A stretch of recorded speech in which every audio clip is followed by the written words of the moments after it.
Shark Week on the Discovery Channel has begun. 7 days dedicated to the study of sharks as magnificent creatures.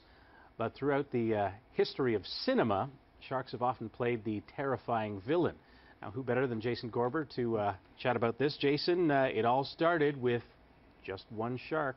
1975, you had a guy named Bruce. Yeah, that's the name of the shark in Jaws. Look, all these crazy disaster movies that we see coming out here, where things, you know, the really dumb creature that's sort of attacking people, this is what Jaws was going to be. This was just a pulpy bestseller. Peter Benchley wrote this book, and then Steven Spielberg accidentally, in some ways, made a masterpiece.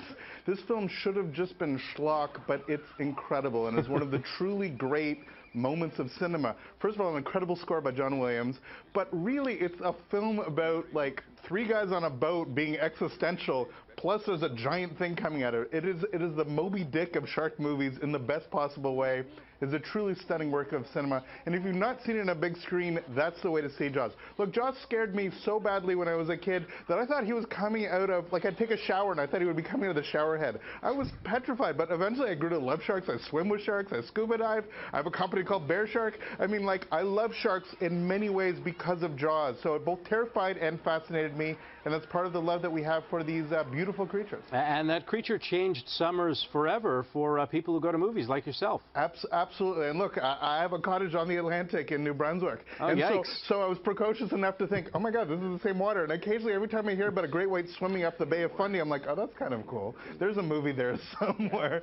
So yeah, Jaws is truly a masterpiece. And if you've only seen it sort of on terrible video, it's definitely worth seeing. The Blu-ray is magnificent, but theatrically, it is an incredible experience. Has anything else come close to that? I think there's a film called Deep Blue Sea, which gets, I think, at some of the spirit of what it's getting at. It's a silly B movie about like genetically modified sharks, but it is a ton of fun. There's a terrific cast in it, and it's one of those wonderful movies. If you haven't seen, you have very low expectations. Again, you're going to think it's a little bit of schlock, but it sort of proceeds. It's in an underwater laboratory, and so you think, what could possibly go wrong with giant intelligent sharks are attacking the thing? So in terms of like the straight-ahead B movie, like the type of stuff they made in the 50s, this is a much more heightened version of it, but it is a very, very smart film that knows exactly what it's going to be, and you have Samuel L. Jackson in one of the great moments of cinema that we're sort of seeing now,